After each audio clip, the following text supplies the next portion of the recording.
This is the Tom Barnard Podcast. Listen live weekday mornings, 8 to 9:30, or anytime you like as a podcast on the Tom Barnard app at tombarnardshow.com or wherever you get your podcasts. Liar. That's all I have to say. What do you think? I don't know. You can get all of the podcast on the Tom Barnard Podcast app. Lies. All lies, ladies and gentlemen. I just been watching some television, so that's why I think everything's a lie now, because everything is a lie. And I understand that, yeah. Holy Hannah, these people lie. Oh, yeah, one thing that I got it.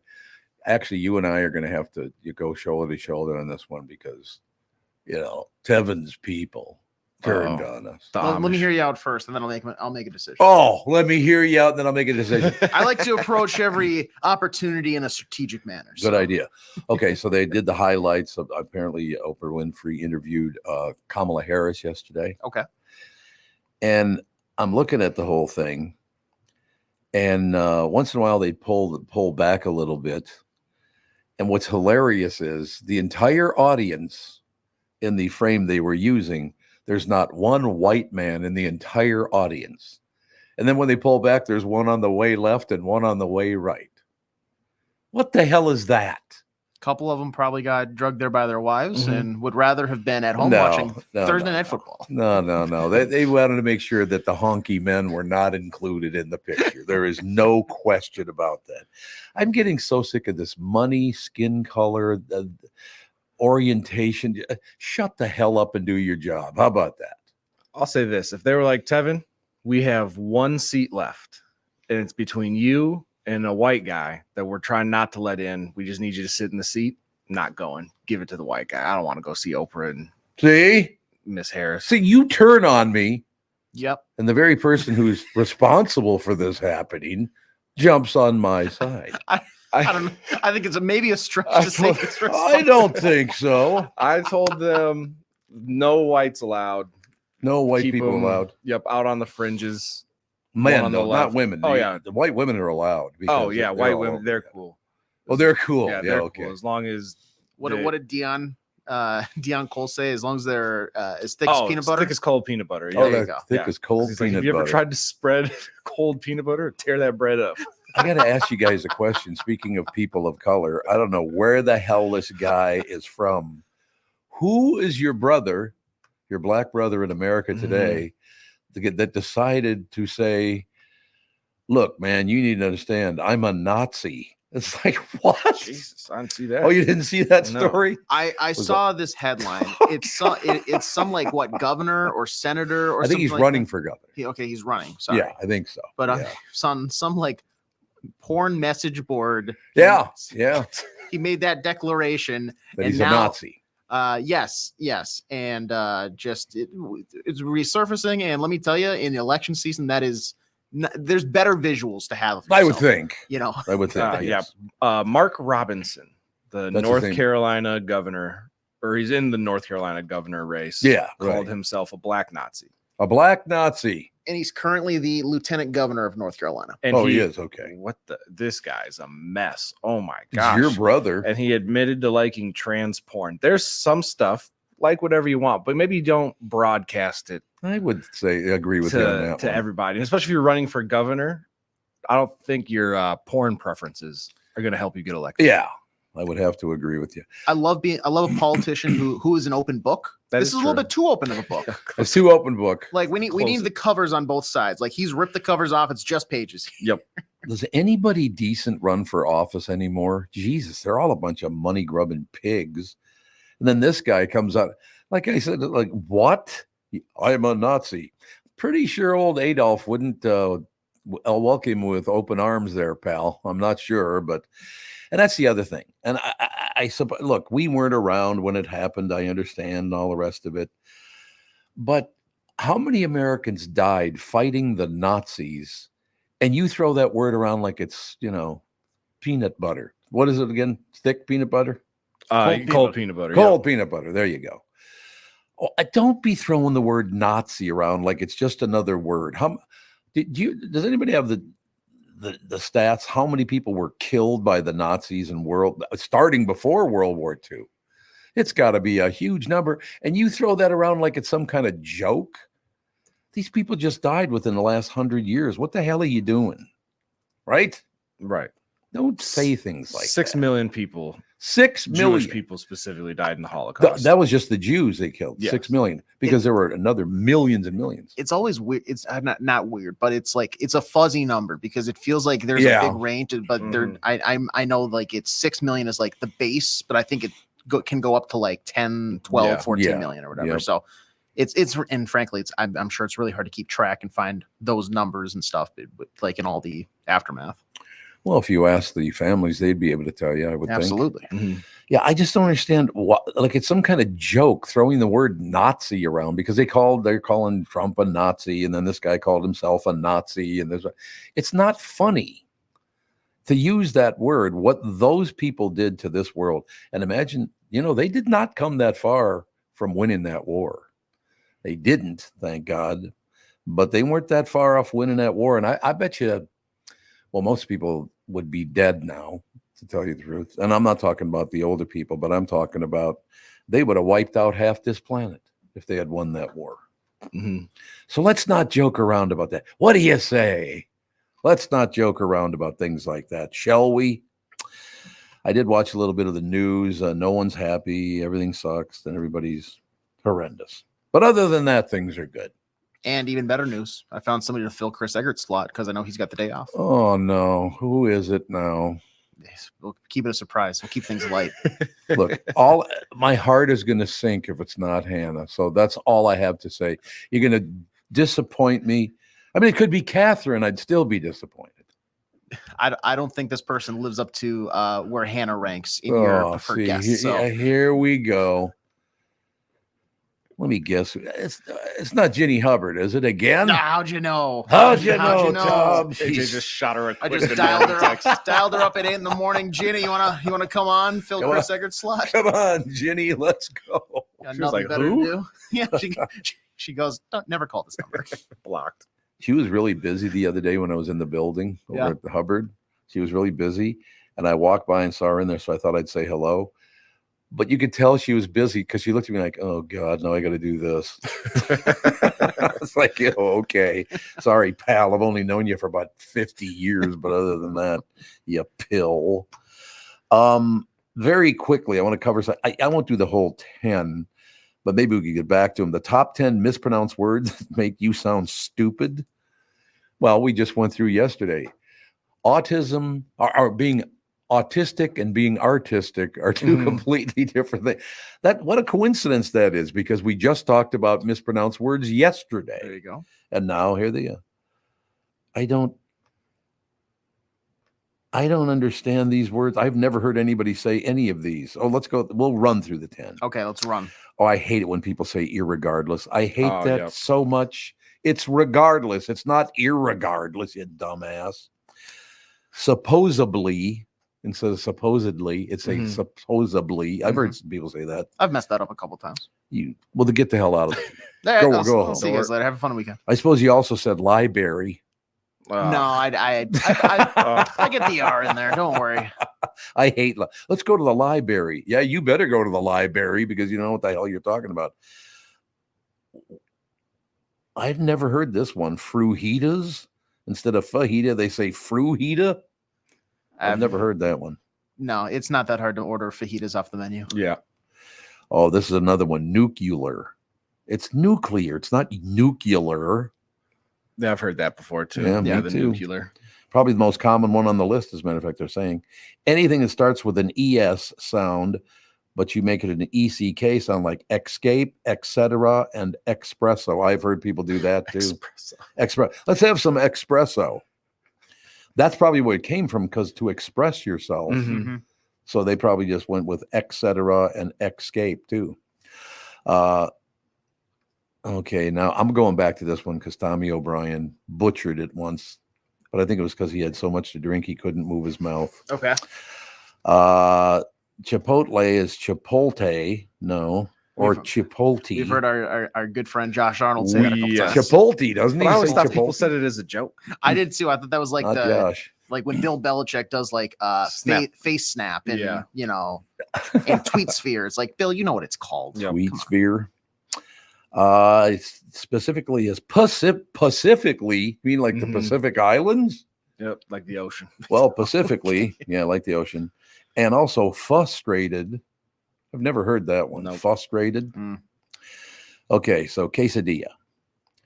We're going to go through this and we're going to say Tommy O'Brien, my dear friend. He's still a dear friend after all these years. His brother, Pat, was my brother-in-law. Tommy O'Brien, the entire O'Brien family, fantastic people. I said fantastic, and you guys. I say we're going to add that to the list. Very on topic. I thought I'd see if you guys were going to notice if I did it. Here's the deal, though. They opened up a brand new Burger King up on Washington and Penn Avenue. This is when we were just, I suppose, 19 years old, something like that. Yeah. So we're out there having some schweels with one another. The drinking age was 21 still then. So is drinking age now 18? Nope, still 21. Oh, is it still 21? Oh, I didn't know, because for a while it switched to 18, didn't it? I think. That I'm not sure. I know they flirted with it before, because everybody would do, if you're old enough to, serve your country in the war, you should be old enough to have a beer. So we went after it pretty hard. Okay. Yeah. Now I should mention that Tommy O'Brien, his father is Irish, his mother was Puerto Rican. Just a lovely family, great family. Like I said, my brother-in-law, Pat, no longer with us, unfortunately. But so Tommy O'Brien and I, a few other guys, were hitting her pretty hard. And we go, hey, let's go to that new Burger King. And I don't know why they had those at the Burger King at the time, but we went in there. And so Tommy, being half Irish and half Puerto Rican, you think he would know this, but he went in and said, I want 2 quesadillas. He said, quesadilla. I said, I'm like German and Scottish, and I know better than that. Really? Quesadilla? That just sounds like he had no idea where he was trying to order anything. That's what I'm thinking is exactly right. And he had put his cash down on the tabletop. When they started laughing at him, he snapped the cash back and go, "Now you got to give it to me for free." I'm like, Tom, I think it's time to go. Let's go out the front door, shall we? I'm not sure how that works, Tom. Nope. Not sure that's how that one works. But. Not quite the deal. Okay, ladies and gentlemen, I'm going to read something here as we move. So we actually got to all of them. I don't know anybody that mispronounces any of those words except for a very drunk Tommy O'Brien. But in any case, he's a big listener to the show too, so he'll be calling in. I'm sure. Yeah, he's loving this segment. Then. Loving it. When you go to a restaurant, like you go to Chipotle, Yeah. Absolutely. When you go to Chipotle, you expect the chef to be an expert. You expect your auto mechanic to be an expert when it comes to fixing your car. You judge them both by the results of their work.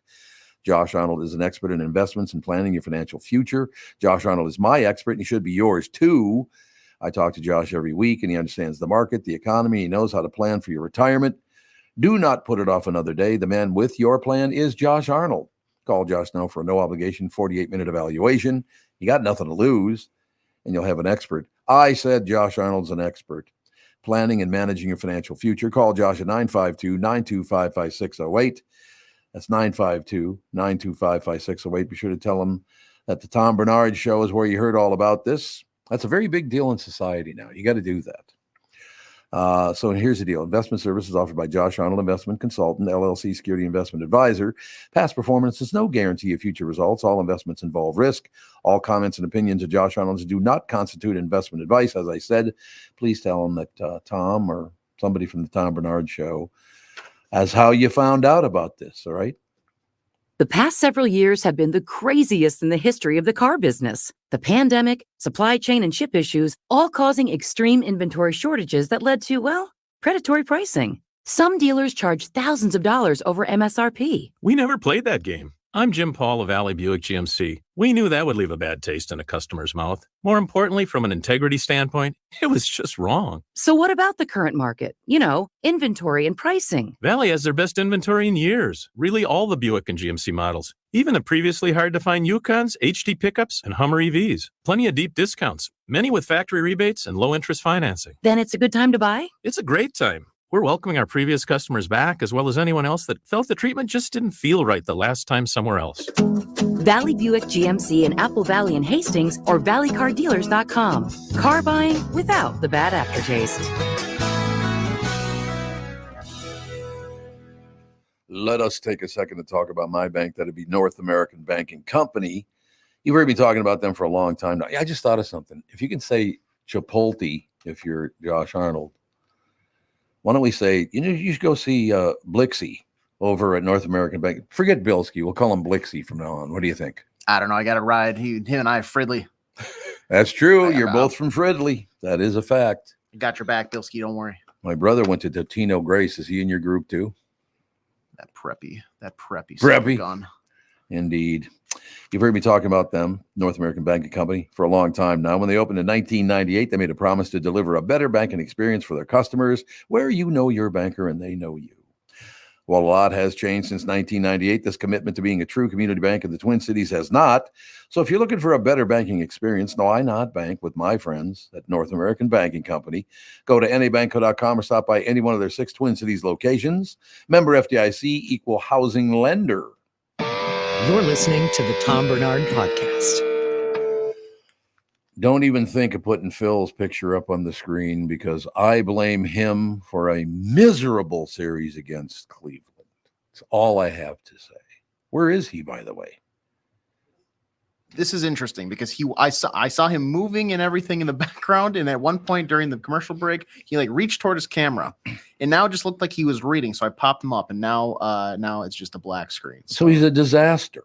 It looks like he is going to rejoin probably here, but he's a complete and utter disaster. He's falling in the suit of the Twins. Yes, is he more of a disaster than the Twins? No, he caused the Twins to fall apart by taking credit for the one win they had. Yes, and I'm going to need him to clarify because yesterday I feel like I looked at the Major League playoff standings, and the Twins were a half game from falling out of the playoffs. But now when I look, they're somehow 2 games from falling out of the playoff spots. So I don't understand how we've been losing games, but somehow the lead has grown. But the Tigers have leapfrogged us. So I think the Marlins? No, somebody's below us. He'll let us know. Okay, so basically the Minnesota Twins lost 3 out of 4 to Cleveland. Yep. 3 out of 4. Correct. And they had big leads in 3 of those games. Yeah, I believe they were leading going into the 9th yesterday, or it was tied going into the 9th yesterday. I pointed this out on social media, Facebook this morning, that I watched some TV and it's all political bullshit, or it's the fact that the Twins absolutely suck. Get off the screen. You ruined it. Don't lash out at me. I'm just the messenger here. Lashing out. You're just lashing out. What is this Jack Johnson shirt you got on? This is Jack Johnson, world's heavyweight champion of the boxing world in 1908. I remember when they used to remember. Yeah, Tom, you were at that fight, weren't you? It was great. I just turned 21. Those were the days, man, where they that might have been bare knuckle. If not, it was put a couple tape some leather to your top layer knuckles. But they would just stand in front of each other. They'd draw a line and they would just stand in front of each other. And I'm pretty sure that a round was when someone got knocked down, and then let's take a deep breath, and then round number 2. Yeah. I'd give anything to hear the trash talk from that. Muhammad Ali. I'll give you a proper ration, good sir. Yeah, there you go. You scallywag. Well, I like Scallywag. That's a good one. Scallywag. No, I just, like I said, I am too emotionally involved with this team to pay attention to them anymore. They're tearing my heart out, so get the hell away from me. Yeah, this is, we were just, Judd and I and Declan were talking yesterday about, think about a year ago, even less than a year ago, because it was mid-October, right? They had this city in the palm of their hands. Yep. They had signed Carlos Correa to a long-term extension a few months prior. Mm-hmm. They make that run in the second half of the season. They win the division. It was a bad division, but they win the division. They win their first playoff game and first playoff series in 20 years. And even though they lost in the second round, they got a standing ovation, after the season. People were fired up. And then systematically cut the payroll. TV deal goes kaput on May 1st.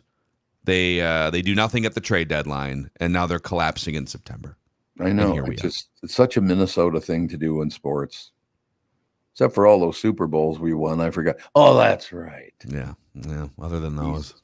But I mean, who are we going to turn to talk to about sports? Not going to be the Twins. It's going to be the Vikings. Yeah. Well, and the Vikings 2-0. See, this is where you can. We got to transition you over to the Vikings bandwagon here. I will warn you, though, there's a good chance they lose this weekend because they're coming off a big emotional win. Yeah. They're playing the Texans, who are one of the probably 5 best teams in the NFL. And it's gonna be tough to win them all. So I think there's a chance they lose this game on Sunday and then maybe bounce back. But the Vikings are good. They have a good defense. They got weapons all over the place. Would you say that you're leaning towards maybe they lose, or leaning towards maybe they could potentially win? They could perhaps lose, but I'm open for other interpretations. Is kind of where I'm at right now. We'll take it. That's great. That's wonderful. I will. What time's the game on Sunday? Noon. So I don't think I'll be able to watch that game. I think Andy's bringing the family over. Well, you can maybe you can. You can shake off the Gophers Iowa hangover for the Saturday night. That's another big game. We got big games all weekend here. Iowa's pretty good, aren't they? They always have a good defense, and they always have like a tight end that'll catch a touchdown once in a while. So, indeed, no question about it. I don't know. So, yeah, look, I want the Gophers to win, I want the Twins to win, I want the Vikings to win, but I'm a Minnesotan, so I'm realistic. Yeah, which means that you're going to brace yourself for impact and devastation. That's exactly right. Here.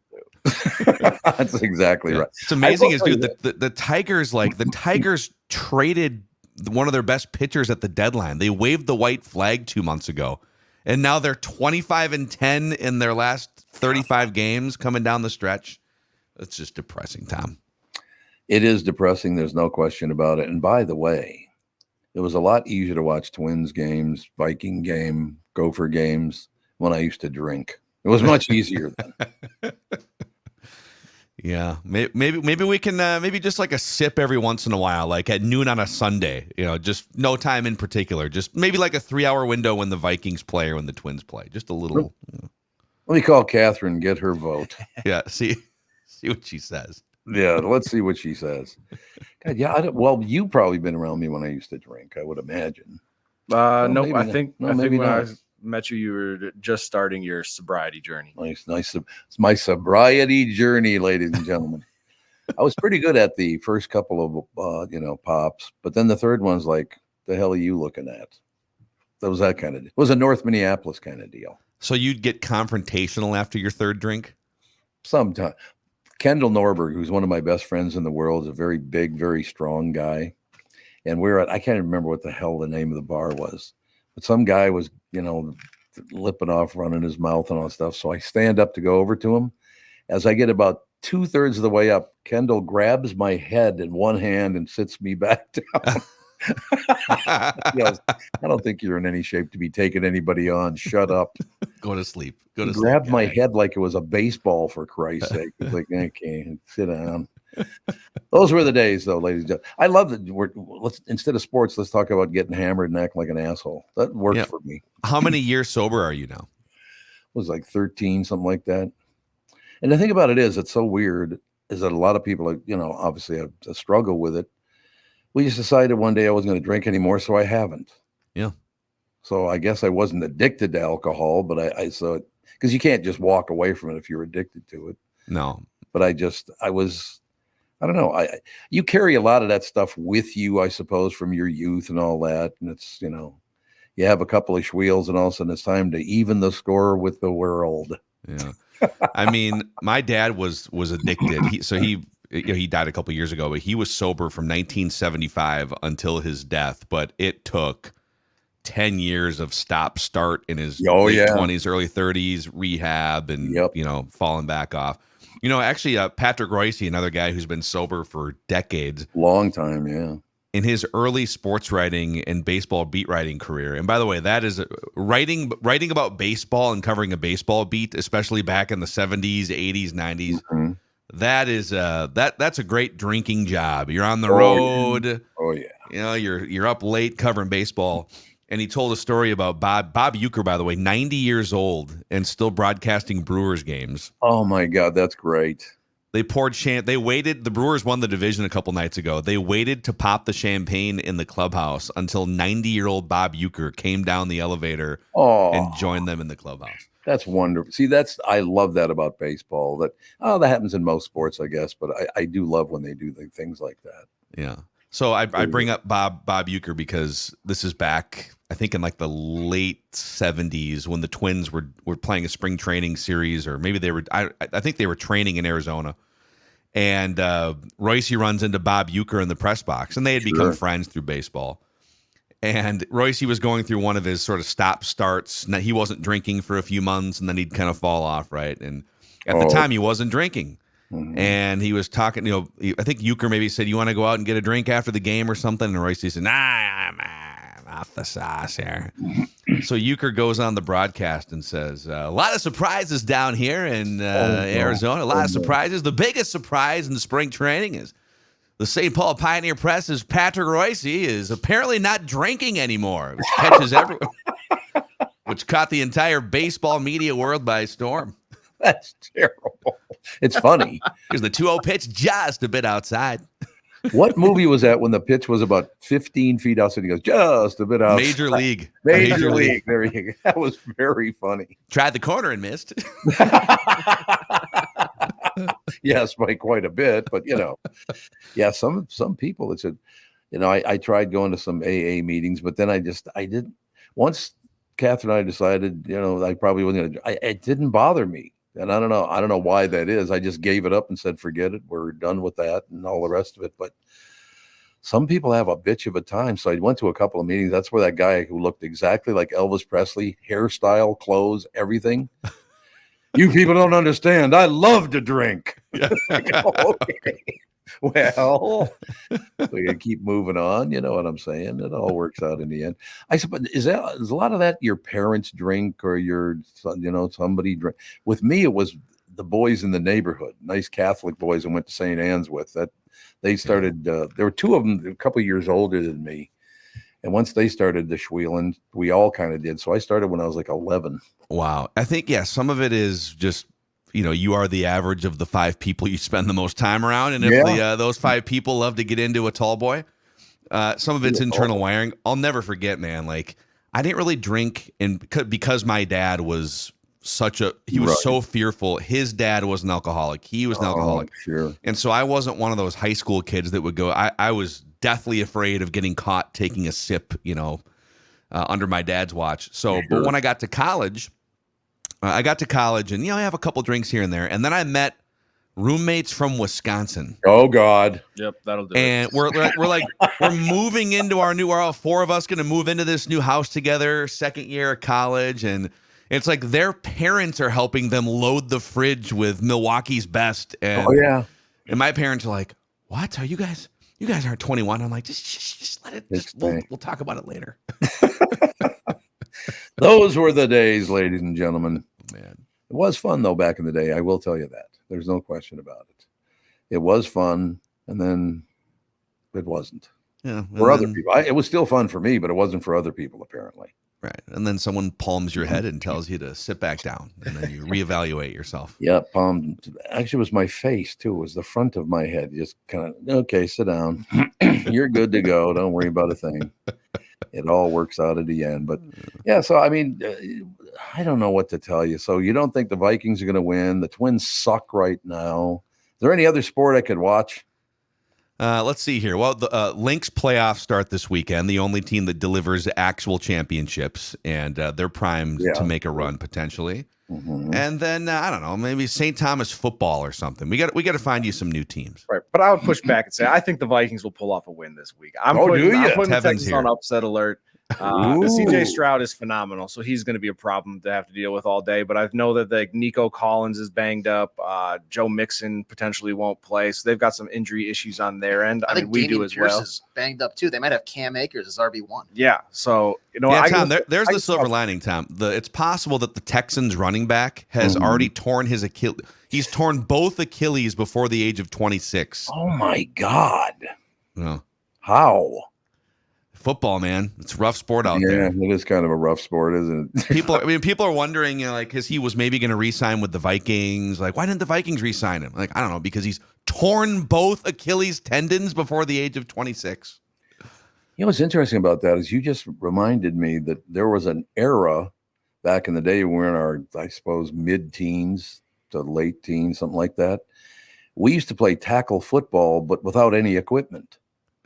I mean, that's a little dangerous. I don't know how the hell we ever got away with that, but seriously, I don't even remember anybody getting a serious injury, but playing tackle football without uniforms is not a good idea. There's a group of like a league on TikTok that I see of guys that play football. It's like 7-on-7, no pads, no nothing. They throw some of the most vicious hits I've ever seen. And then it's like, okay, now you have to go do your accounting job tomorrow. Yeah. Yeah. Like, hey, Bob, how did you get that gash above your left eye? I was setting a block. We had to, it was 3rd and 2. Have you guys ever done it? Absolutely not. It's not a good idea. No. I will tell you that. There's no question. Not a good idea. Sounds too dangerous. No. Stay on my couch. All right. What's planned for the weekend, pal? So you're saying maybe, but Tevin is saying that the Vikings are going to win on Sunday. Tevin has made a guarantee, a Joe Namath guarantee here. Lock it in. I'll tell you that I'll predict the next 3 games for you right now. They lose to the Texans, but then they beat the Packers and the Jets, and they go into the bye week 4-1. That's that's not all bad either. Take it. Yeah, we'd take that, wouldn't we? Absolutely. I thought they were going to win 6 games this year. And you did. That's right. Anything we win now is just gravy. You just brought up one of my favorite people's names, Joe Namath. I still run into him about once every couple of years because he lives in Loxahatchee. Well, he did until a couple of years ago. I don't know if he still does, but I assume he does. He doesn't look young anymore, I will tell you. No. Speaking of a guy that enjoyed a cocktail once in a while, old Joe Namath. Yeah, great. Was it Susie Colbert, that ESPN sideline reporter? Yeah. Joe, it's great to be down here with you, Joe. What's it like being back at a Jets game? I want to kiss you. I want to kiss you. Okay. Yeah, what did she say again? It was great what she said to him. She handled it really well. I don't she remember. Did. Yet. Okay, just Joe. booze permeating out of his mouth. I want to kiss you. I want to kiss you. Okay. All right. All right, you pill. We'll have a great weekend. Bring home a winner, damn it. I'll try to bring home at least one winner on Monday for you guys. Okay. But I do not lash out at me like you did to start this show if it doesn't happen. This is your fault. 100%. It's not my fault. Look, we got Judd coming on. He falls apart. We got you coming on. They fall apart again. I know. What are you going to do? It's embarrassing for everyone. Really is. All right, you pill. We'll talk to you next week. See you guys. Thanks a lot. Phil Mackey, SKOR North. That's all I know. We'll take a break. Be right back. Beer, food, Vikings, and real-life jousting. The only place you can find all these things together is the 2024 Minnesota Renaissance Festival, with only this coming weekend and the following as your final chances to get out to the festival grounds. You're going to want to plan your visit today. Yeah, you should go, because I've been out there a couple of times this year, and it was a really good time. And I'm not just, like I said, I don't say that stuff unless it's true. Located at the Renaissance Festival grounds in Shakopee, it's fun for the entire family as you venture around the grounds, finding amazing food and drinks, tons of different street acts, live music, and full armored jousting. There's always something exciting going on. Do you like to live on the edge? Try your hand at axe throwing, shooting a crossbow, climbing a rock wall, or test your wits in an escape room. It's also perfect for kids of all ages, featuring a petting zoo, various rides and games, along with arts and crafts events. Plus, with over 250 artisans and shops around the festival, you may just find something that scratches your medieval itch. Visit renaissancefest.com now for discount tickets, parking passes, all other information. And let's not forget, only this coming weekend and the following weekend is your final chance to get out to the festival grounds. So you're going to want to get out there very, very soon. The 2024 Minnesota Renaissance Festival. Visit renaissancefest.com today. When you need someone to listen, a lawyer you know and trust. If you've never been in an auto accident, it's hard to know what to expect from the insurance adjuster. Here are some tips. 1, if they taught you about whether or not you should hire a lawyer, it's a good sign that you probably should. 2, it's illegal for them to give you any legal advice. They aren't lawyers and they aren't licensed to practice law. 3, if they tell you that everyone involved in the accident is at fault, they're wrong. This comes from the belief that you're at fault for just being on the road. That's nonsense and not supported by any law. Finally, remember that friendly adjusters are often just gaining information. They want you to do most of the talking so they can file their report. I'm Mike Bryant from Bradshaw & Bryant. I hope you're never injured in a collision. But if you are, don't sign anything until you've talked to us. Find Bradshaw & Bryant, personal injury attorneys at minnesotapersonalinjury.com. Seeking justice for the injured. Bradshaw & Bryant. Mike Lindell, MyPillow employees. I want to thank our listeners for all your continued support. Very nice of you. When Mike started MyPillow, it was just a problem solution, one product company. You know that. Well, since then, they now have hundreds of products. Some you may not even know about. They're all good, too, because I've got them all. Well, not hundreds, but a lot. For example, the brand new 4-pack dish towels, just $25. 6-pack towel sets, just $25. Bed sheets, yeah, you got it for as low as $25. Check out their overstock and closeout sale and save up to 80% off select items. Looking for a good night's sleep? Take advantage of the classic collection on a variety of MyPillows for as low as $9.88. These amazing offers won't last long, so order now. Just go to MyPillow.com or call 800-516-5146 and use promo code TOM. This is the Tom Barnard Podcast. Listen live weekday mornings 8 to 9:30 or anytime you like as a podcast on the Tom Barnard app at TomBarnardShow.com or wherever you get your podcasts. Once again, proving that life sucks. SKOR North's Ross Brendel, brought to you by Mr. Money Talk, Josh Arnold. Call Josh today for your free 48-minute evaluation, 952-925-5608. Did you get a haircut or you just got your hair combed back? They have been, excuse me, got me all choked up this morning on the show. Stop drinking, man. They were all trimmed recently. I don't like long hair. Like, Tevin's got a great look. I appreciate long hair. Like, AJ's hair looks great. I just can't do it. No, I like, can't. It just bugs me. I admire people like AJ, but I can't do it. I've also been trying to grow some facial hair. I'm like 3 weeks in, and it looks pathetic. So then you look like me 3 weeks into trying to grow facial hair. You know what's really weird about that? It's interesting you bring that up because I've just lost like 91, 92 pounds, something like that. You do look great, by the way. For me. Congrats. Thank you, sir. But my facial hair is growing like a madman now. That when I was heavier, it didn't grow. I didn't have to shave by like twice a week. Now I got to shave every day. What the hell is that? Why would my hair grow better when you weigh less? Side effects of diet and exercise, I guess. I guess that's what it is. Like any other crop. Is that what you're saying? Yeah, sure. I guess that's exactly what I'm saying. Okay, Ross, you need to save us because not a lot of people are thinking maybe the Vikings are going to win this weekend. The Twins have sucked recently. What are we going to do? Well, I'll give you. I did bring a few news stories. If you want me to do, I would absolutely. You want to do that first, or Let's bridge together the Phil segment and my segment. Phil, obviously, far smarter than I am. Oh, here we go. He's not on. He can't hear you. Okay, great. Well, then I'm smarter. I don't know why I don't have all the power. No, I'm just joking. You're more handsome. You're better at looking. Yeah. Exactly. Far more successful. Don't know why anybody pays attention to him. I'm kidding on all that. I generally always look at a Vikings team, even when they're not good, and say they should win a good chunk of home games.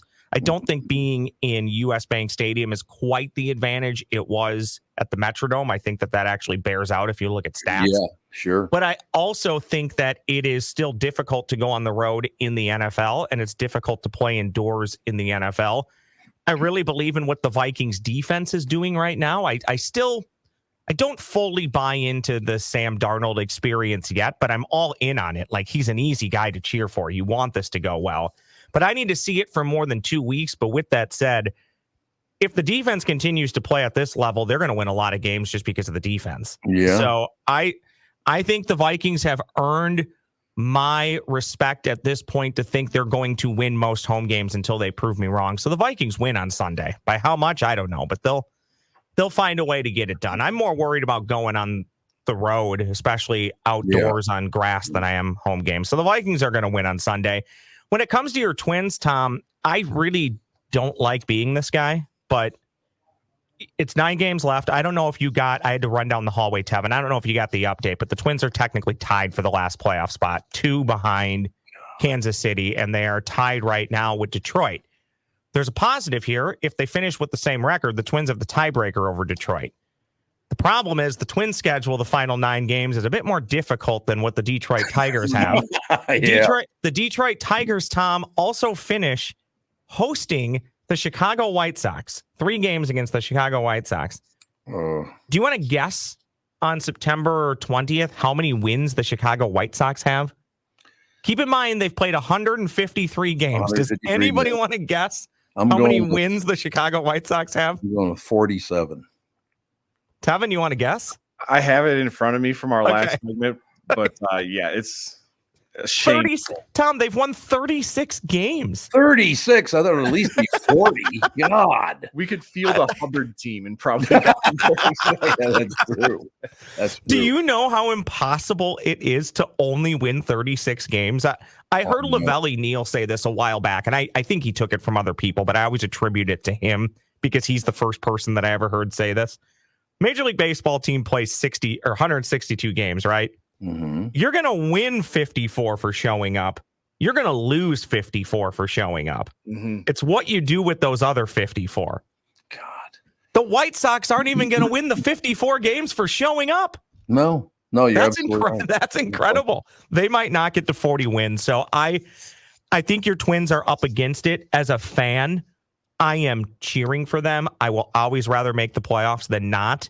Mm-hmm. But this team, because of many things that I'm sure Phil touched on, has been very difficult to like and embrace this year. And you're seeing it in attendance, and you're also seeing it all over social media now as they continue to lose games and blow what at one point was a fairly comfortable wild card lead. Your Minnesota Lynx, though, I've been saying this for months, they might put that one on the thumb and win their 5th championship. So I'm all in on Nafisa Collier and the Minnesota Lynx. So let's see if they can bring a championship home. Okay, now I'm confused about one thing, though. Okay. Because this is generally the Chris Eggert segment. Yep. I should mention again, SKOR North Ross Brendel, brought to you by Mr. Money Talk Josh Arnold. But why are you prepared and like have paperwork and stuff? I've never seen it from this spot before. Okay, so here's the deal. Okay, and now you'll get to know a bit more. So Chris Eggert shows up. He knows the news. He's in the news. He is the news, right? And he's very prepared to talk about this stuff. I go to scankstp.com and look for stories that I can bring you. And I think when I join, I try and tell you I want to bring positive stories. Today, oh my goodness, do you know how deep I had to scroll to find a positive story? And then I never even found one, so I just gave up. Oh, yeah. I know exactly what you're talking about. It's disgusting. The closest I got to a positive story, and this is how I'll spin it. Tom, what are you doing later today? You want to go on a little mandate with me and check out the first ever mushroom dispensary that has opened in St. Paul? You mean like magic mushroom? Yeah, like those type of mushrooms. However, the store owner very quick to point out, and I don't think they would have been able to open otherwise, the store does not have anything that contains some word I can't pronounce, which is illegal in Minnesota, which can cause a psychoactive effect. So this is more for like, remember when CBD became a big deal before you could get low levels of THC in this state? Yep. I feel like this is the same thing because psilocybin is the word you're okay, thank you. And I think if you go way back, and Tom, Tevin, you guys might remember this, AJ as well. Didn't Minneapolis pretty much say they're kind of done prosecuting? And I think most offices in the state, they're kind of done prosecuting mushrooms, or they're not really going to go out looking for it or doing much with it, right? So for better or worse, I'll let people decide. I feel like we're on the path to mushrooms being legal at some point, and this kind of, I think, starts that. This is called Wonderland Mushroom Dispensary in St. Paul, now open for business. You'll find, this is what I find, this is where it reminds me a lot of CBD. They say you'll find labels like de-stress and calm on the packages. Oh, see how nice that is. If you want to de-stress and calm, don't watch the Minnesota Twins. Could you put a little stress on right now? Yeah. I got some stress for you. I've got some stress here, and he's coming live from the operating room at a dentist office. Oh my God! Here we go. So no extracted. Bob, are you drilling out of your mouth or what? I can't tell. There's not too much drool coming out. I just, I told him, hey, can I have a couple more extra minutes? Try to put it off to give a call in. And I thought that I had a piece of I went to Chipotle, the new one in Buffalo. I won't go there again. And I bit down on something, and I thought it was either like a uncooked piece of rice or chicken bone, and it wound up. I thought it got stuck or lodged under my gum. Oh. Well, it turns out it wasn't that. It cracked the tooth. Oh. So they have to pull that thing out. And I have someone. The dentist is not she's not a novice. She's done between 5,000 and 7,000 extractions. Oh, 5,000 and 7,000. So, yeah. So apparently that's it's something that happens every day around here. But okay, take a breath because I want to take a break here and then come back if that's okay with you, Bob. Because we'll get you out on time now. We're good to stay on. Oh, we're good to stay on. I need to be quick. And what I want to shut up. I'm a big shot. I think Bob needs to go get some of those mushrooms with us, Tom, on our mandate. You should absolutely. Yeah.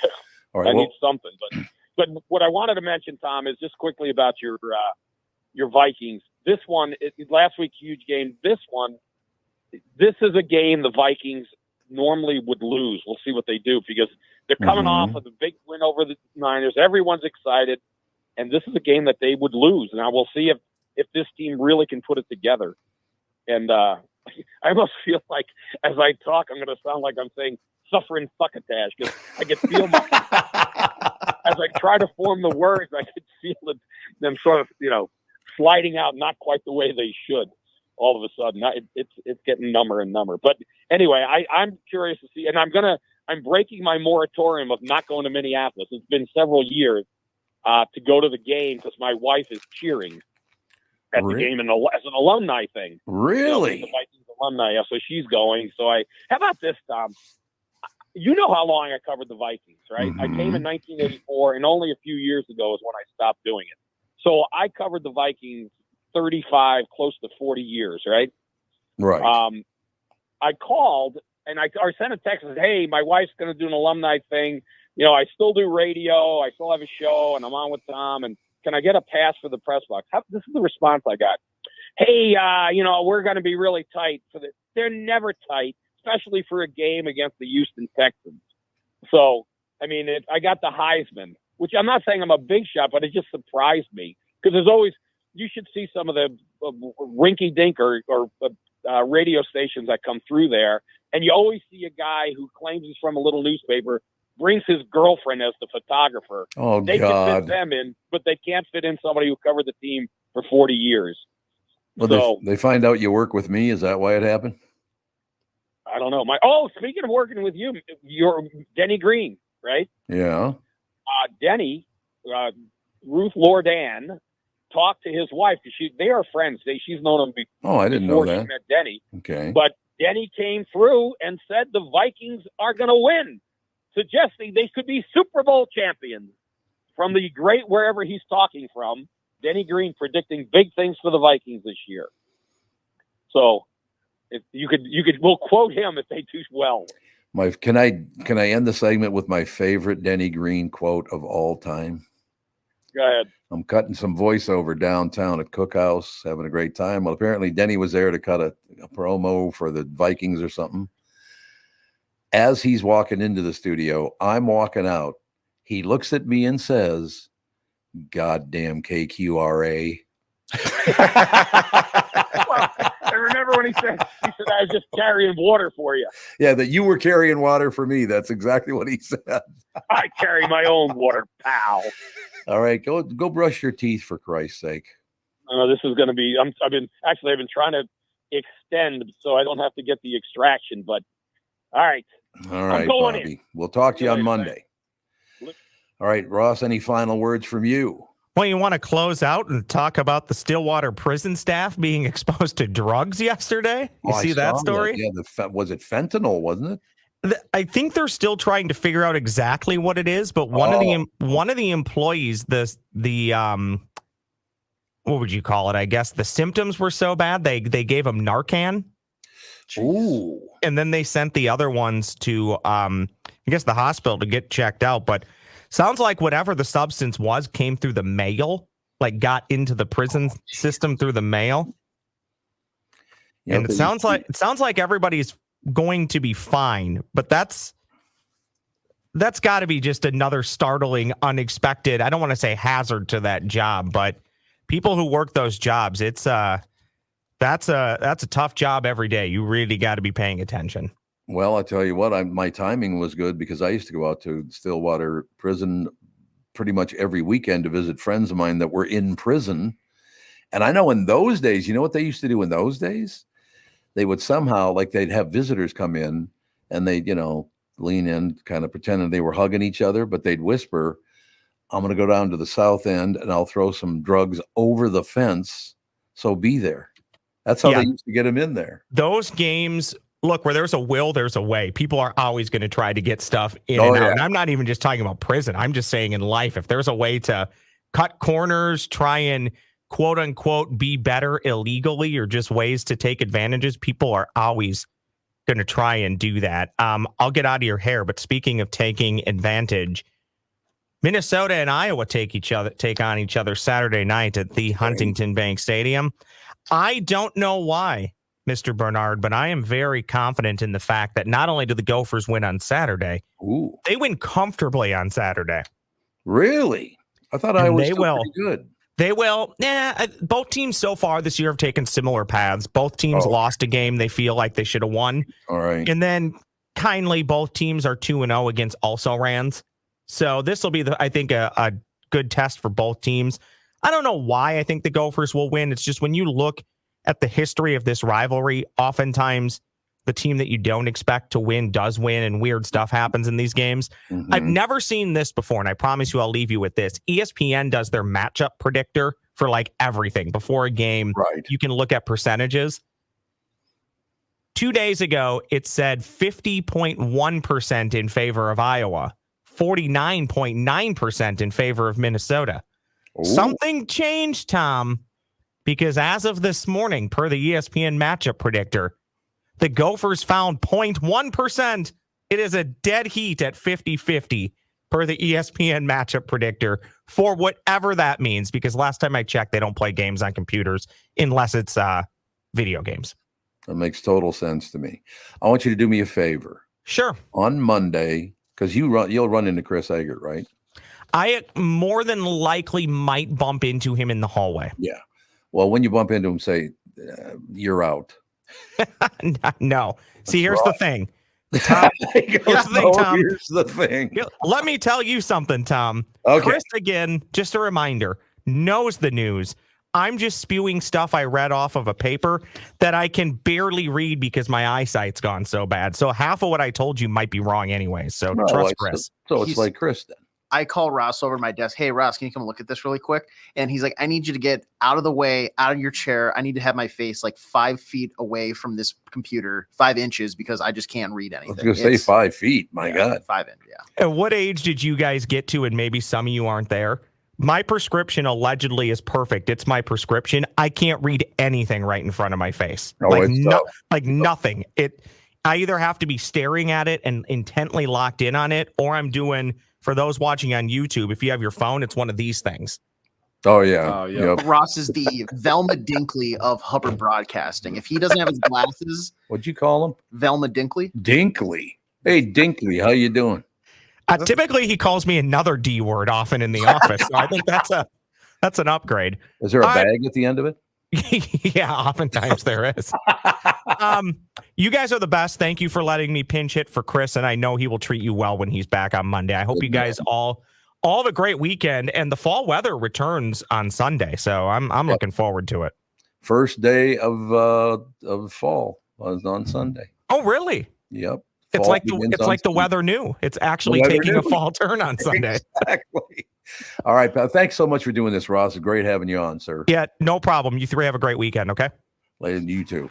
SKOR North's Ross Brendel, brought to you by Mr. Money Talk Josh Arnold. Call Josh today for your free 48-minute evaluation at 952-925-5608. We shall go to break here, right? We shall. Excellent. We'll be right back.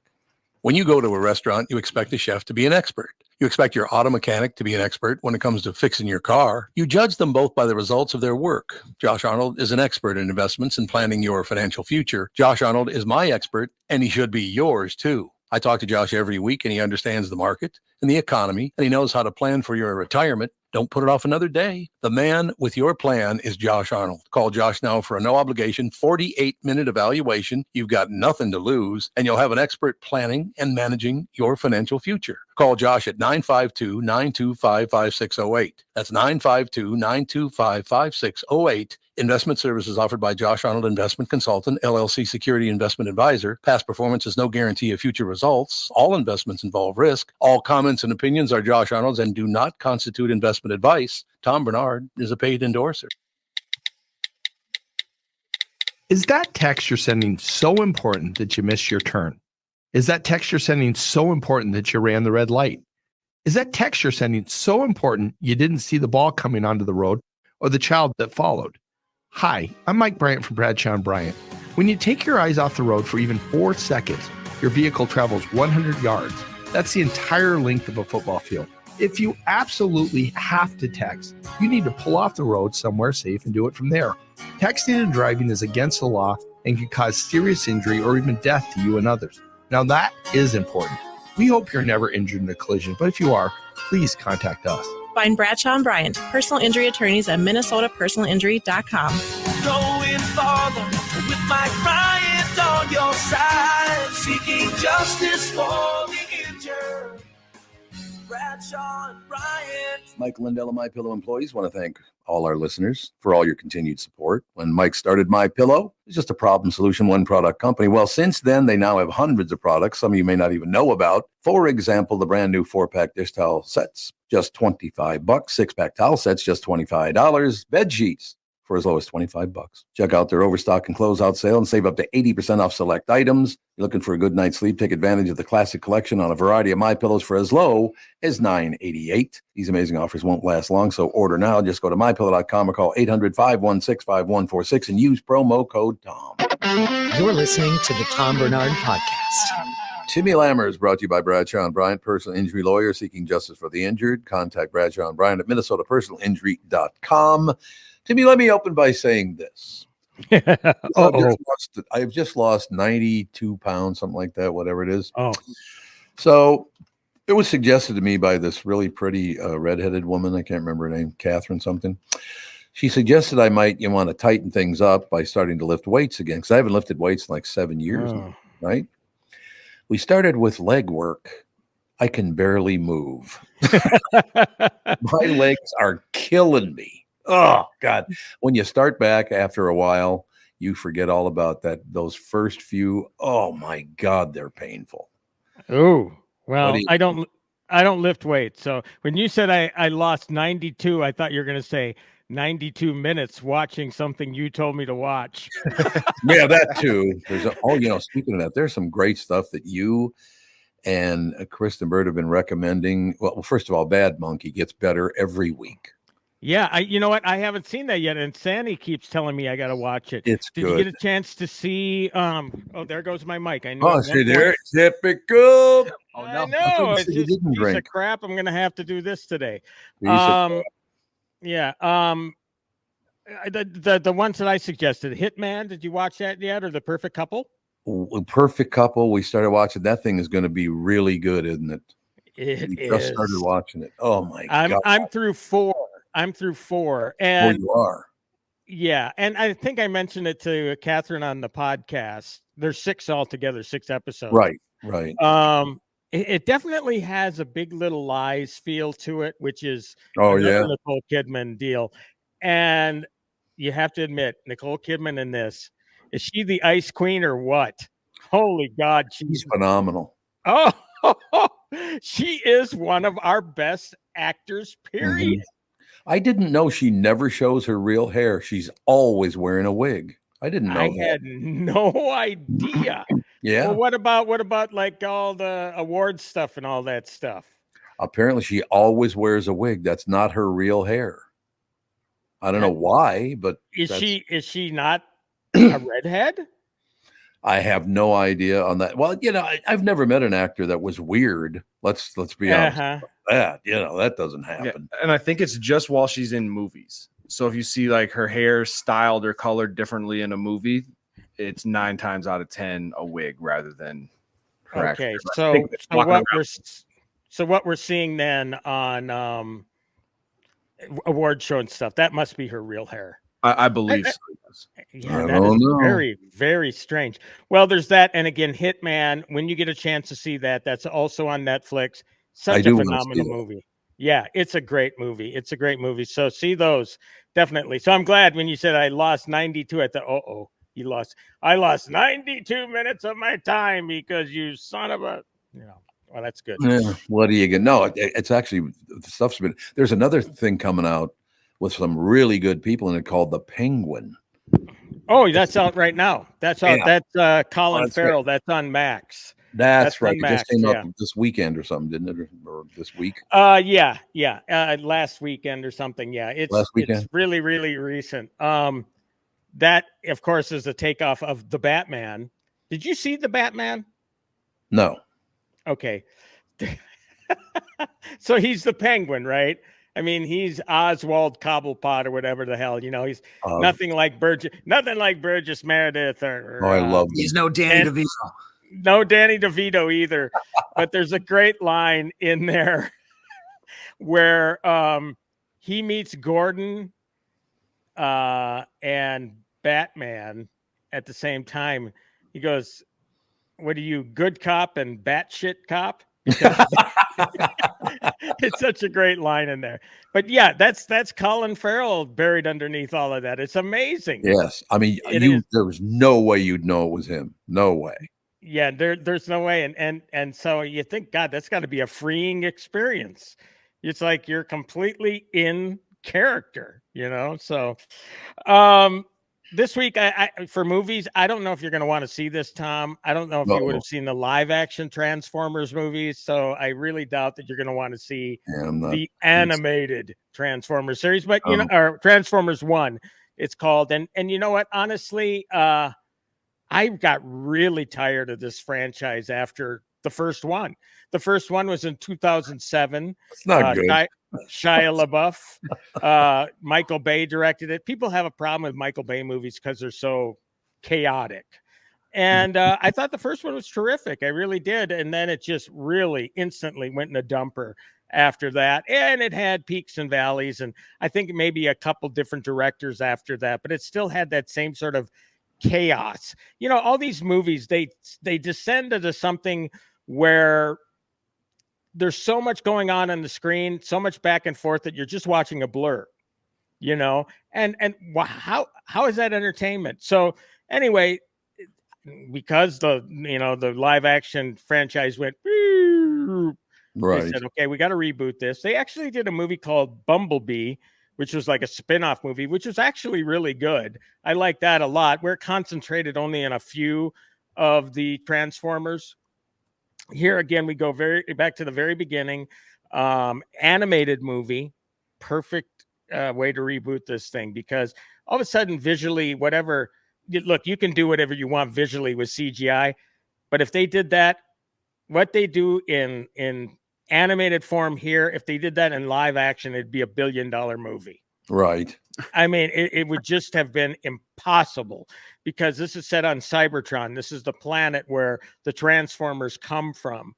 So everything is one giant visual, obviously, and unique enough. But anyway, we get to the point in the story it begins with the origin of Optimus Prime and Megatron, and they were called different Transformers back in the day. They were Orion Pax and D16. Orion Pax is voiced by Chris Hemsworth. Brian Tyree Henry is voicing D16. Scarlett Johansson's voicing a Transformer named Alita. Keegan-Michael Key is B-127, who eventually becomes Bumblebee. So you get an idea of where all these characters came from. Back in the day, Ooh, here we go. Before Orion Pax and D16 became Optimus Prime and Megatron, it was because there was this hole in their chest. It seemed that they were, quote unquote, born without a transformation cog, which gave them the ability to transform, to turn into cars, to turn into ships, whatever. So the whole movie is about, well, why is it that they don't have these? And they find out there's a nefarious plan by this sinister transformer who rules the planet and blah, blah, blah, blah, blah. So again, I lost faith in this franchise a long time ago, but I will say, as a PG film, as a film that's aimed at a new generation of Transformers fans, and let's face it, it's based on a Hasbro toy. And look, I'm an action figure geek. You can see all that stuff in my background. I love that kind of stuff. But these movies sometimes I feel are created to sell toys, right? Yeah, that's their purpose, right? So they're bringing in a new generation of fans. It's a relatively mild PG movie, which is very rare, really, honestly, for a movie like that. I think all the Transformers live actions were PG-13. So yeah, I would say it's more of a kids movie, but the fans of the original Transformers 1 or Transformers are going to love it as well. I'm going to give it a 7 out of 10. It's nothing. It's not completely new, but it's entertaining enough. And again, I try to look at these things from the vantage point of an intended audience member, and that intended audience member here are younger kids, new to this whole thing, and they're going to love it. So I can't be a jerk and say, whoa, I'm going to compare it. There's Transformers 1 and then there's The Godfather. I mean, there are critics out there who actually do that. It's like there's a benchmark and then there's everything else. That's BS, man. You have to look at it from the point of view from the intended audience member. So again, 7 out of 10. It works. And naturally there's an after credit scene that sets up another one. This was relatively cheap to produce, like, to Hollywood. For us, it's a lot of money, but 70 million bucks, I think, was the deal with budget. So that's cheap. That's cheap. Yeah, it is. And and they got big stars. Steve Buscemi does a voice, John Hamm, Lawrence Fishburne. I mean, they got a great voice cast. So, I miss Optimus Prime doing this. You'd sound a lot better, Tom. Tom, say in your voice that you're Optimus Prime. I want to hear it. I am Optimus Prime. See, yeah, just that was actually a lot more weight. Carries so much more weight. And when you got Chris Hemsworth, mate, being the guy who's eventually going to be actually he does do an American accent quite well in this. Oh, he does. Okay. Oh, yeah. But the guy that originally voiced, and he is still around, Optimus Prime in all the cartoons and the movies, his name is Peter Cullen, a Canadian fella. Peter Cullen, nice guy. I've talked with him a couple times, and so yeah, I think fans will miss that sort of thing, but there's a reason why Ryan Pax hasn't got his cog yet. So I guess once you get your cog, then your voice drops, right? Yeah. That's what they're calling it. It's just a giant. Once your cogs drop. Oh my God. I had to go there. I'm sorry. Whole new meaning for nuts and bolts, Tim. Yes. That's worse. That is more suggestive, HA, than my cogs have dropped. What the hell? You guys grow up. Oh, Never gonna happen. We're dudes. We make dude jokes. Back in the day. Yeah, so you do get that feel though, watching this movie. It's more of these robots are more like bros on Cybertron. They're not the majestic transformer hunks of metal that we see in all these other cartoons and movies. It's different. It's different enough. And again, I think it was a smart move to go back to the beginning and just start all over. But that seems to be a problem in Hollywood, doesn't it? Oh, yeah. Definitely. It's like Sam Raimi does his Spider-Man trilogy, and then 10 years later, hey, let's start it over. And then he started over a third time. So, I think we all know what Hollywood is thinking here with what makes money and using the same IPs over and over and over again. So speaking of Sam Raimi, I have to mention this quick. A couple fellas whom you have talked with in the past, Tommy, Adam Schindler and Brian Netto from Minnesota. Yep. They are directing a movie called Don't Move. Really? It's a horror suspense thriller. I would say more on the side of suspense, a serial killer thriller coming out on Netflix October 25th, 24th or 25th. I need to. Okay. Sam Raimi produced this. They worked with him on a series called 50 States of Fright. Remember Quibi? Remember that? That didn't last very long, but that was a series on Quibi. But what they did was that was their introduction to working with Sam, who produced the series. And he got together with the guys and they did this Don't Move. And the trailer dropped last night. And I interviewed the guys last week in conjunction with the trailer drop. So if you just Google Forbes, Tim Lammers, you can find that interview with Adam Schindler and Brian Netto. And for sure, we got to get them on the show with you again, Tom, as well. Oh, that'd be great. They're very, very nice. Oh, great guys. Just a couple Minnesota fellas, except for they don't talk like that. They've been in Los Angeles long enough. I think they've shed the whole Minnesota thing. But great guys. And so it's exciting. It's exciting that to see their career, because I reported on their very first film, Delivery, which is a scary ass movie, in 2013. So in 11 years, here they are, man. They got this big Netflix original coming out. That's right. That's really nice.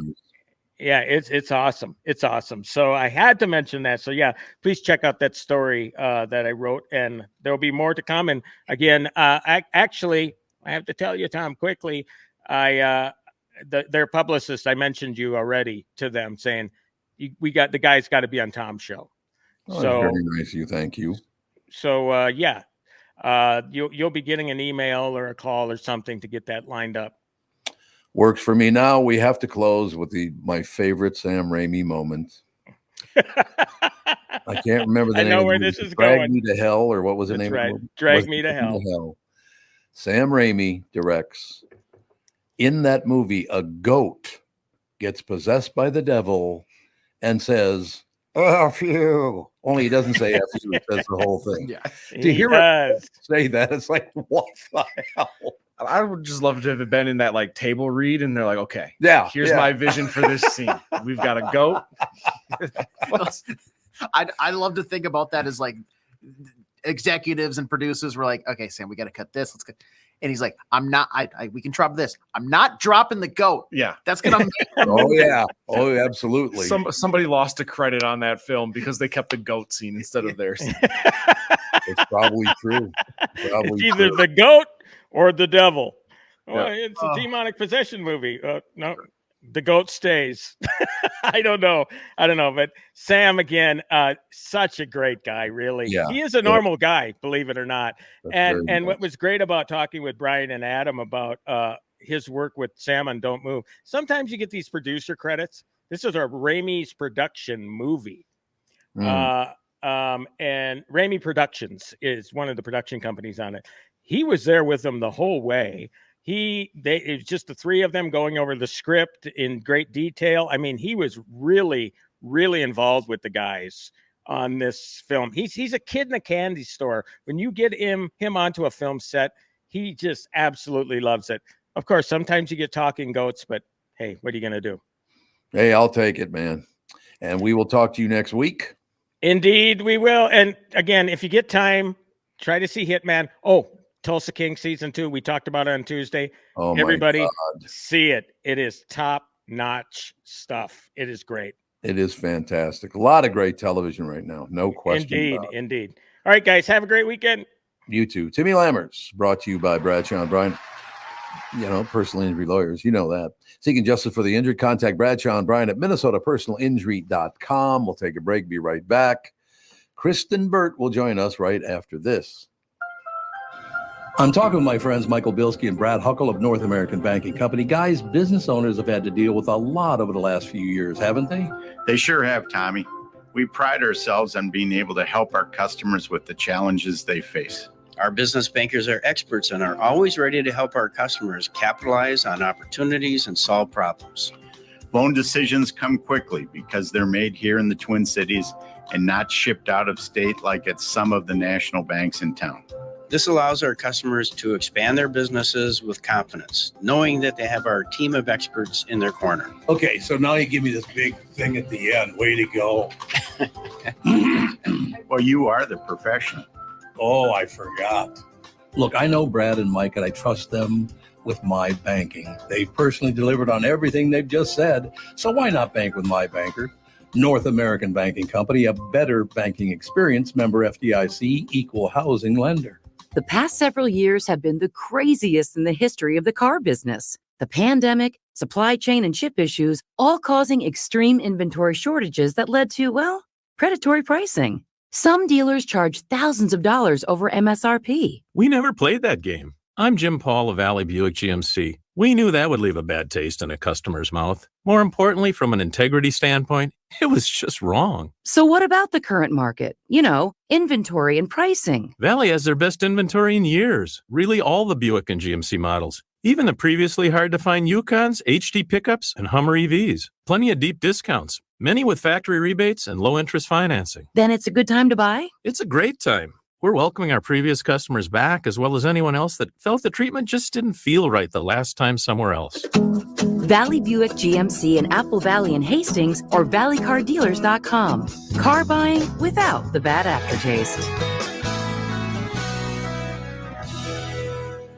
I hosted my show on the radio for 40 years. Now I host the Tom Barnard Podcast. And I'll tell you, I've never seen the passion and engagement from our audience as I do now. I know we also have businesses that listen to our podcast, and it got me thinking, wouldn't it be great to help those businesses grow by telling my listeners about them? So here's the deal. If you own or handle marketing for a business, would like to have my audience buy your product or service, visit TomBarnardShow.com, keyword partner, and we'll put together an ad campaign to help your business. That's TomBarnardShow.com, keyword partner, and thank you for listening. You're listening to the Tom Barnard Podcast.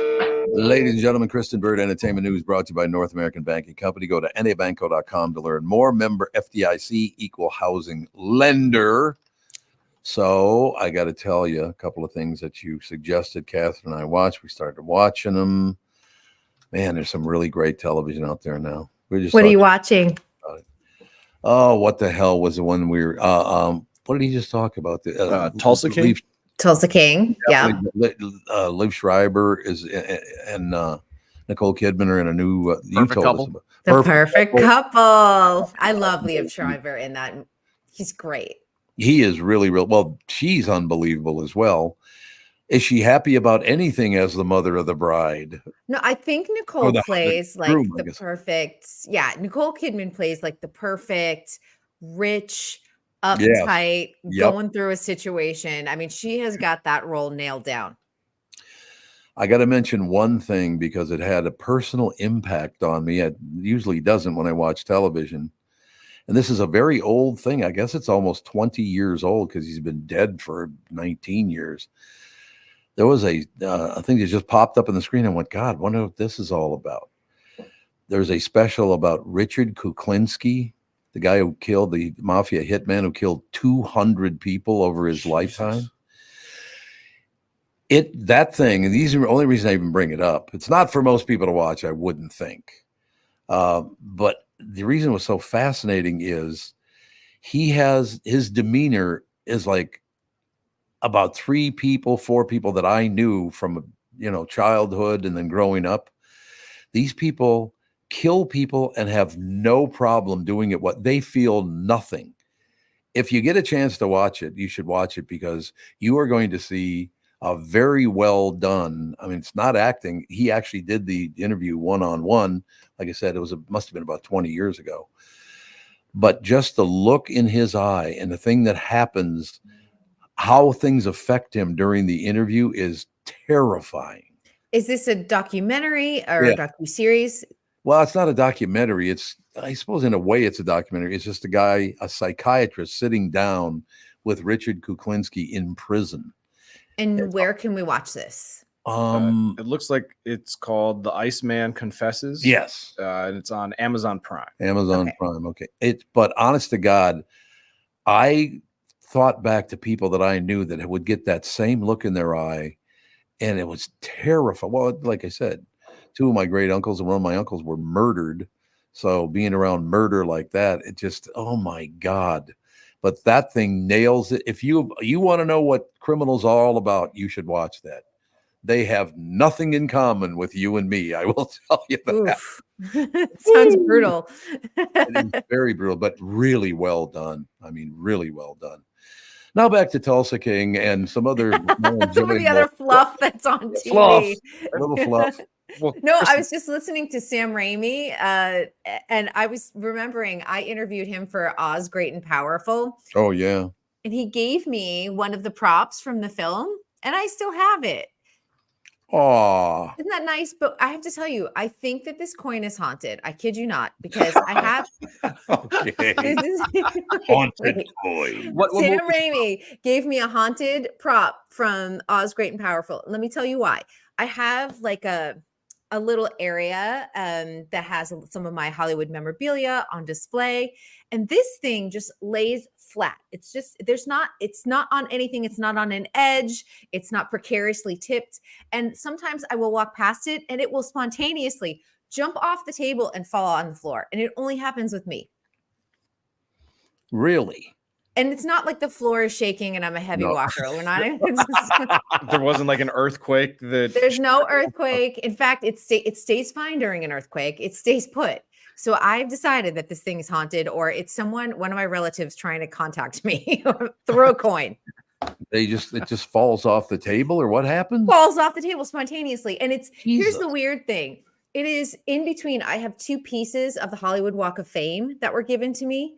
And it sits in between that. So it like leaps over one of the little rocks onto the floor. Okay. It leaps, a leaping coin. It is. And so I completely blame Sam Raimi. He gave me a haunted coin. I really like him though. He's terrific. He's a delight. And so anytime he does a horror film, I'm like, what did you give me? Yeah. Did you bring one of your spirits from your movies and send it to my house? Possibly. No question. Oh, I got to do this very, very quickly. I promise I'll be very quick, because somebody sent me a text message that said, you got to show them the part where Richard Kuklinski gets mad at the interviewer. So this will take 1 minute, I promise. Reenactment.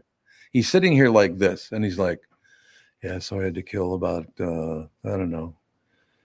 I've killed over 200 people. There's no question. And the guy responds to it, and his face does not change, but he goes like this.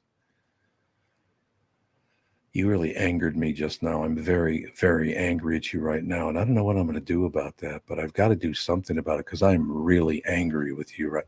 Nothing changes on his face or anything. He goes from I'm very calm to I'm extremely angry, but you could never tell he was angry. That's a serial killer. That weird disassociation. Oh my God. Because you're so cut off from your emotions of like feeling any type of sadness or anger or regret over killing someone.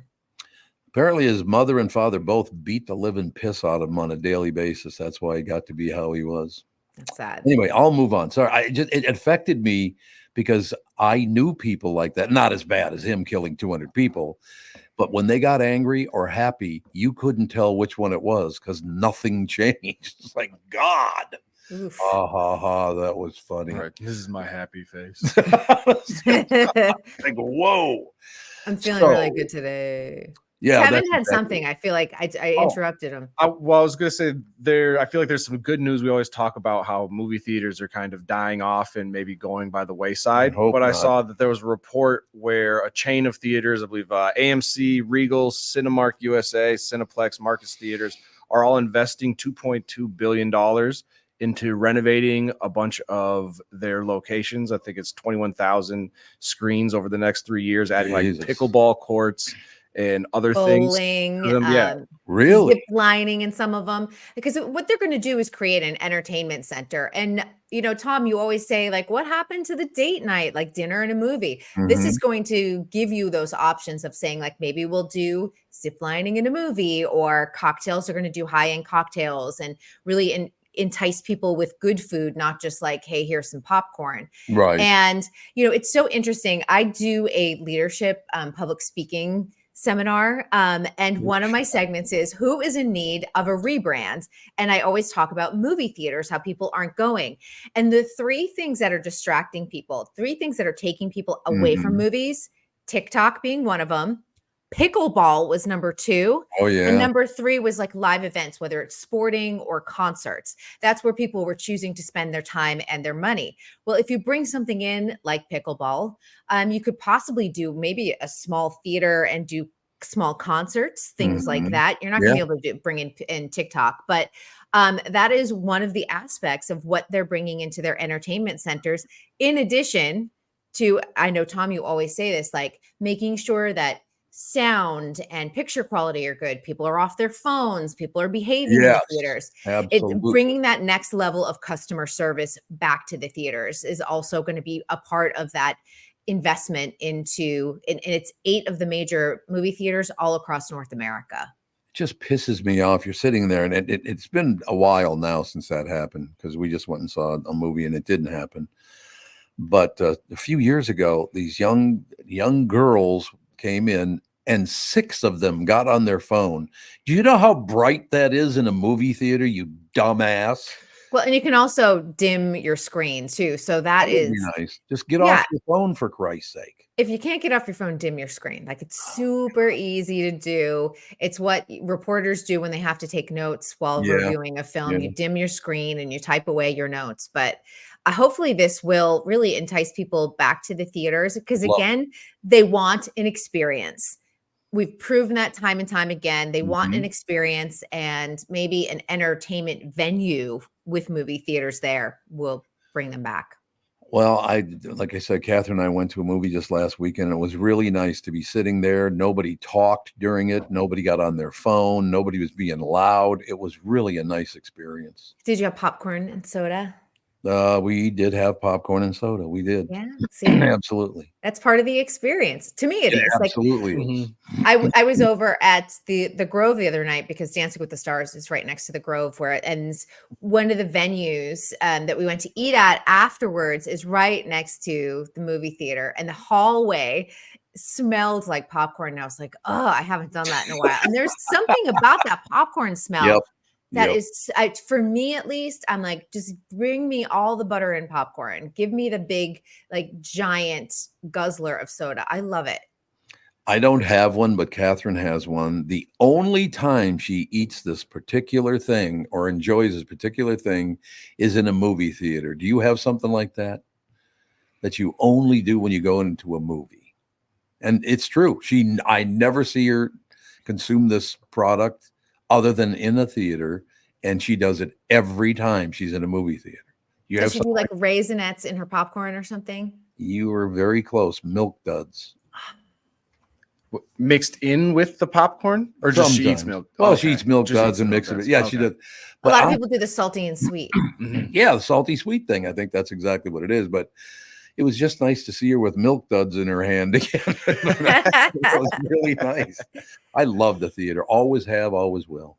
Yeah. And I think that this is, some people are going to think that this is over the top. Like, why are you going to have pickleball in a movie theater? But this is what people are asking for, an elevated experience, because we have that casual, comfortable experience now on our couch. We have everything at our fingertips, but maybe you take the family out for a day and say, oh my gosh, we're going to go out. We're going to do lunch. We're going to go see a movie. And then afterwards, we're going to run around and maybe do the zip lining, whatever it is, just to have a really fun family day. And I think that that's what people are looking for.